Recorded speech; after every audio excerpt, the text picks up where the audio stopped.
त्वमेव माता च पिता त्वमेव त्वमेव बन्धो च सखा त्वमेव त्वमेव विद्या द्रविणं त्वमेव त्वमेव सर्वं मम देव देव सर्वमं देव देव राधा रासेश्वरी रम्या कृष्ण मंत्राधिदेवता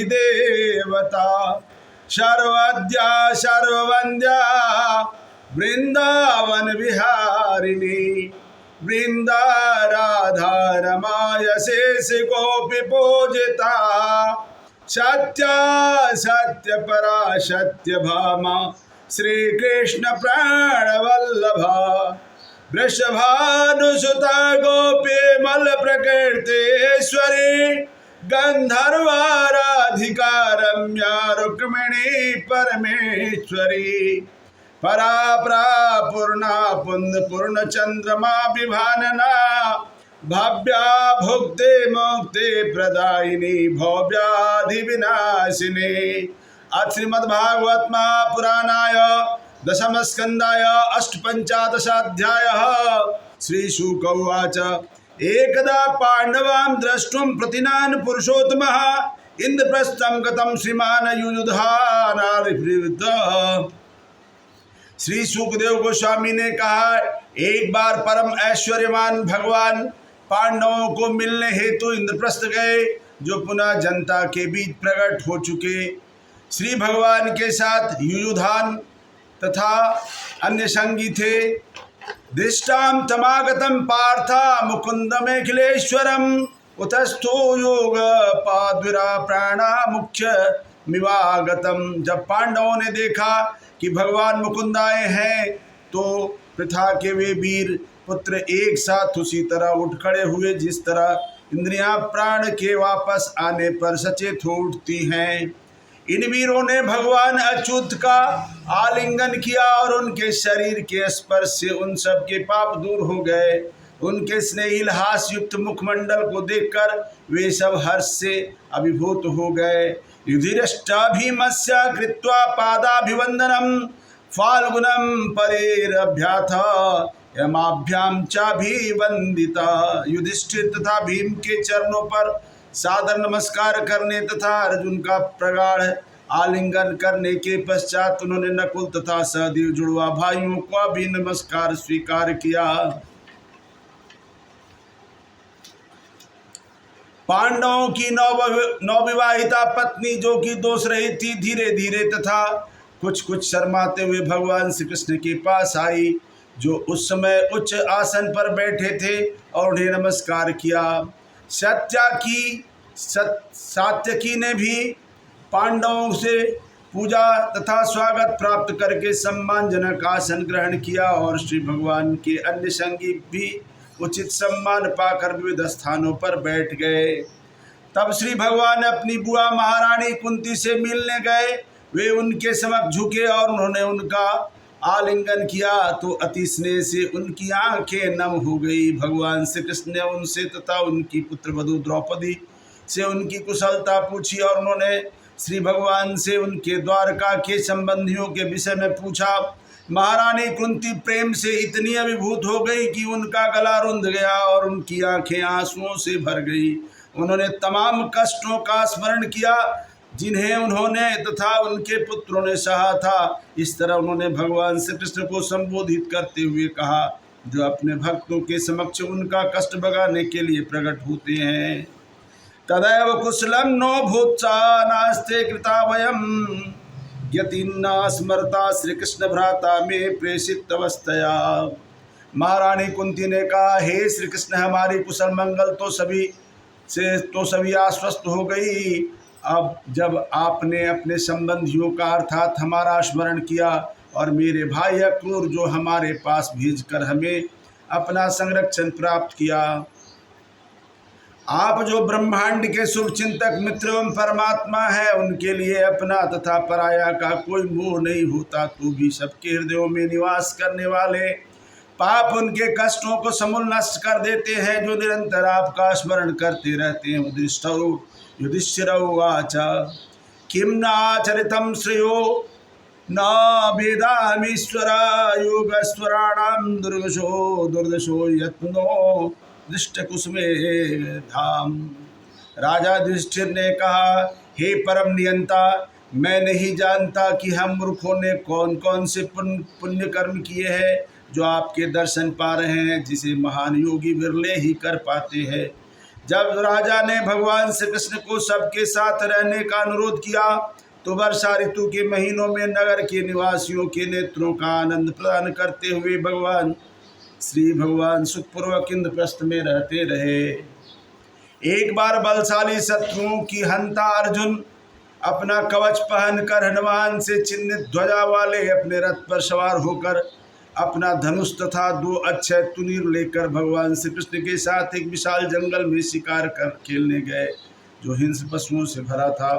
अर्जुन ने अपने बाणों से उस जंगल के बाघों, सूकरों, जंगली भैंसों, रूराओं, शर्भों, गयों, गैंडों, श्याम हिरणों, खरगोशों तथा सहियों को भेद डाला।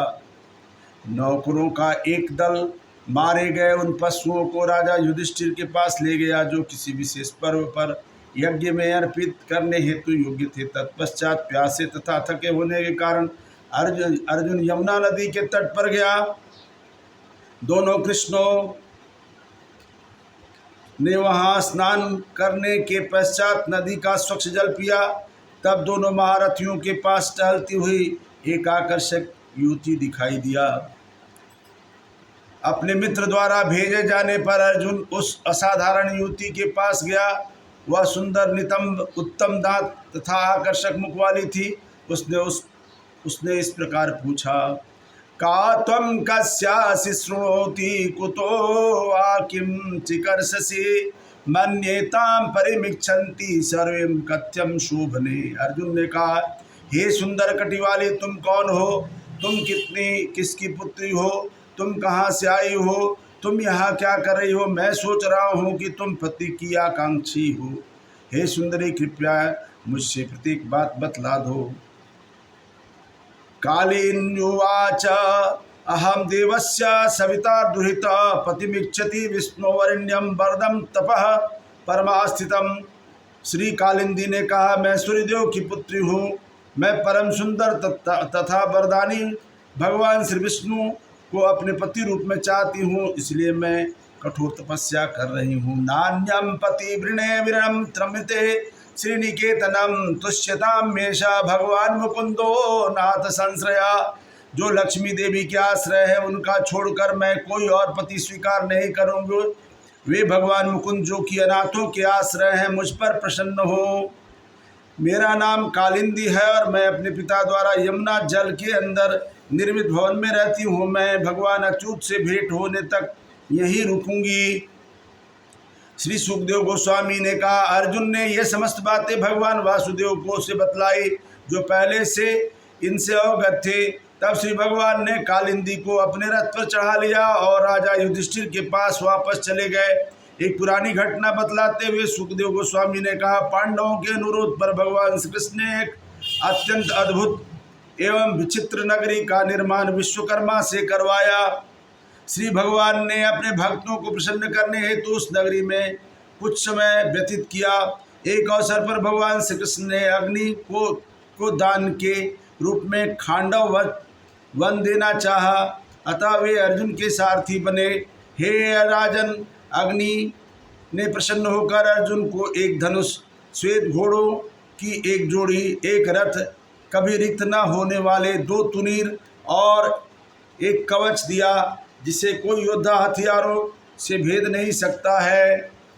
उस मैदानों अपने मित्र अर्जुन द्वारा अग्नि से बचा लिया गया तो उसने उन्हें एक सभा भवन भेंट किया जिसमें आगे चलकर दुर्योधन को जल के स्थान पर ठोस फर्श का भ्रम होता है।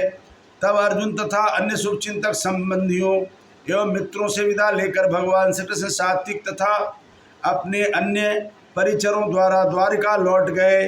तब परमेश्वरशाली श्री भगवान ने कालिंदी के साथ उस दिन विवाह कर लिया। जिस दिन ऋतु, चंद्र लग्न तथा सूर्य तथा अन्य ग्रहों की स्थिति इत्यादि सभी शुभ हो, इस तरह उन्होंने अपने भक्तों को परम आनंद प्रदान किया। विंध्य तथा अनुविंध्य जो अवंती के संयुक्त राजा थे, दुर्योधन के अनुयायी थे, जो स्वयंवर उत्सव में पति चुनने का अवसर आया तो इन्होंने अपनी बहन मित्रविंदा को भगवान श्री कृष्ण का वर्ण करने से मना कर दिया, यद्यपि वह उनके प्रति अत्यधिक अनुरक्त थी। हे राजन, अपनी बुआ राजाधिदेवी की पुत्री मित्रविंदा को प्रतिद्वंदी राजाओं की आंखों के सामने भगवान श्री कृष्ण बलपूर्वक उठा ले गए। हे राजन, कौशल्य के अत्यंत धार्मिक राजा नग्नजीत को एक सुंदर कन्या थी जिसका नाम सत्या था अथवा नाग्नजीती था। नाग्नजीती जो राजा से ब्याहने के लिए आते थे, उन्हें तब तक ब्याह नहीं करने दिया जाता था जब तक कि वे तेज सिंगों वाले 7 बैलों के को बस में न कर ले। ये बैल अत्यंत दुष्ट तथा बस में न आने वाले थे और वे वीरों की गंध भी सहन नहीं कर पाते थे। जब वैष्णवों के स्वामी पूर्ण पुरुषोत्तम भगवान ने उस राजकुमारी के बारे में सुना जो बैलों की विजेता द्वारा जीती जानी थी, तो वे विशाल सेना के साथ कौशल्य की राजधानी गए। कौशल का राजा भगवान श्री कृष्ण को देखकर हर्षित हुआ।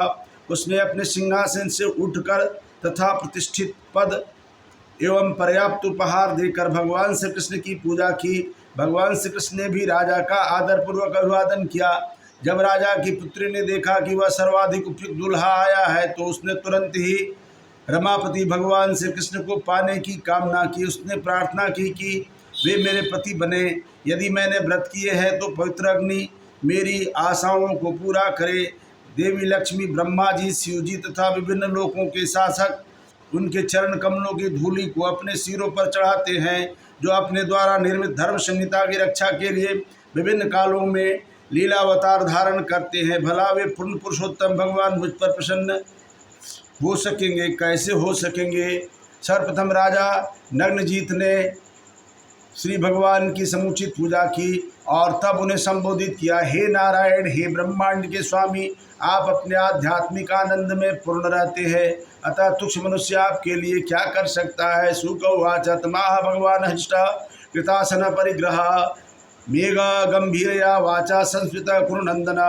श्री सुखदेव गोस्वामी ने कहा, हे कुरुनंदन, श्री भगवान प्रसन्न थे और सुविधाजनक आसन स्वीकार करके वे मुस्कुराए और मेघ गर्जना सदृश धीर गंभीर वाणी में राजा से बोले। श्री भगवान उवाच, श्री भगवान ने कहा, हे मनुष्यों के शासक विद्वज्जन, धर्म में रत राजवर्य, मनुष्य से याचना करने की निंदा करते हैं तो भी आपकी मित्रता का इच्छुक मैं आपसे आपकी कन्या को मांग रहा हूँ, यद्यपि हम बदले में कोई भेंट नहीं दे रहे हैं। श्री राजोवाच, राजा ने कहा, हे प्रभु, भला मेरी पुत्री के लिए आपसे बढ़कर और कौन दूसरा दुल्हा हो सकता है? आप सभी दिव्य गुणों के धाम हैं, आपके शरीर पर साक्षात लक्ष्मी निवास करती हैं और वे किसी भी कारण से आपको कभी नहीं छोड़ती हैं। किंतु हे सात्वत प्रमुख, अपनी पुत्री के लिए उपयुक्त पति सुनिश्चित करने हेतु हमने एक संभावित वरों के पराक्रम की परीक्षा करने के लिए पहले से ही एक शर्त निश्चित किए हुए है। हे वीर, इन 7 खूंखार बैलों को बस में करना असंभव है। इन्होंने इन बैलों अनेक राजकुमारों के अंगों को खंडित करके उन्हें परास्त कर दिया है। हे यदुवंशी, आप इन्हें बस में कर ले तो हे श्रीपति, निश्चित रूप से आप मेरी पुत्री के उपयुक्त वर होंगे। इन शर्तों को सुनकर श्री भगवान ने अपने वस्त्र कसे और अपने आप को 7 रूपों में विस्तारित किया और बड़ी आसानी से बैलों को बस में कर लिया। भगवान शौरी ने उन बैलों को बांध दिया जिनका घमंड तथा बल टूट चुका था और उन्हें रस्सियों से इस तरह खींचा जिस तरह कोई बालक खेल में लकड़ी के बने बैलों को खिलौने को खींचता है। तथा प्रीतम सुतम राजा ददौ कृष्णाय विस्मिता ताम प्रतिगृहाद भगवान विविध सदृशी प्रभु। तब प्रसन्न तथा चकित राजा नग्नजीत ने अपनी पुत्री श्री भगवान श्री कृष्ण को भेंट कर दी। पूर्ण पुरुषोत्तम भगवान ने इस अनुरूप दुल्हन को वैदिक विधि से के साथ स्वीकार किया। राजकुमारी को भगवान श्री कृष्ण ने प्रिय पति के रूप में प्राप्त होने पर राजा की पत्नियों को सर्वाधिक आनंद प्राप्त हुआ और उनमें अति उत्सव का भाव जाग उठा। गीत तथा वाद्य संगीत और ब्राह्मणों द्वारा आशीर्वाद देने की ध्वनियों के साथ साथ शंख तुरही तथा ढोल बजने लगे। प्रमुदित नर नारियों ने अपने आप को सुंदर वस्त्रों तथा मालाओं से अलंकृत किया। शक्तिशाली राजा नग्नजीत ने दहेज के रूप में 10,000 गायें, 3,000 युवा दासियां जो अपने गलों में सोने के आभूषण पहने थी तथा सुंदर वस्त्रों से अलंकृत थी, 9,000 हाथी, हाथियों का 100 गुने रथ, रथों के 100 गुने घोड़े तथा घोड़ों के 100 गुने नौकर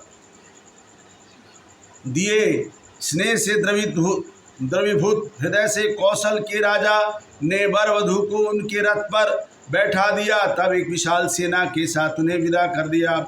जब स्वयंवर में आए असहिष्णु प्रतिद्वंदी राजाओं ने समस्त घटना के बारे में सुना तो उन्होंने भगवान श्री कृष्ण को अपनी दुल्हन घर ले जाते समय मार्ग में रोकना चाहा, किंतु जिस तरह इसके पूर्व बैलों ने राजाओं के बल को तोड़ दिया उसी तरह अब यदु योद्धाओं ने उनके बल को तोड़ दिया।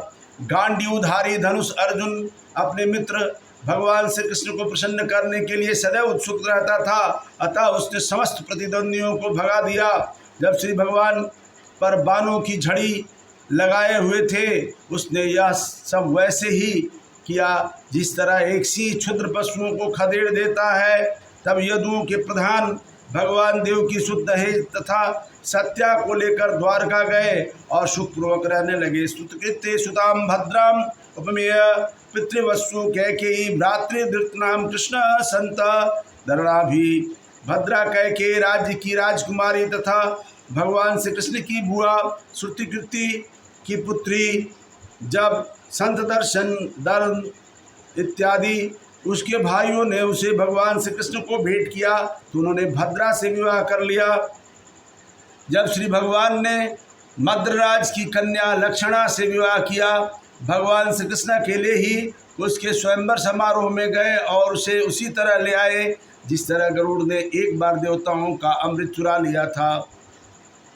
भगवान श्री कृष्ण ने इन्हीं के तुल्य अन्य हजारों पत्नियां तब प्राप्त की जब उन्होंने भौमासुर को मारा और उसके द्वारा बंदी बनाई गई सुंदरियों को छुड़ाया। इति श्रीमद्भागवत महापुराणाय दशम स्कंदाय अष्टपंचदशाध्याय। प्रेम से बोलिए वृंदावन बिहारी लाल की जय, अयोध्या राम लला की जय, वनवासकर सूर्य भगवान की जय, भूत भावन शंकर भगवान की जय, वीर बजरंग बली की जय, संकट मोचन हनुमान की जय, गंगा मैया की जय, यमुना मैया की जय।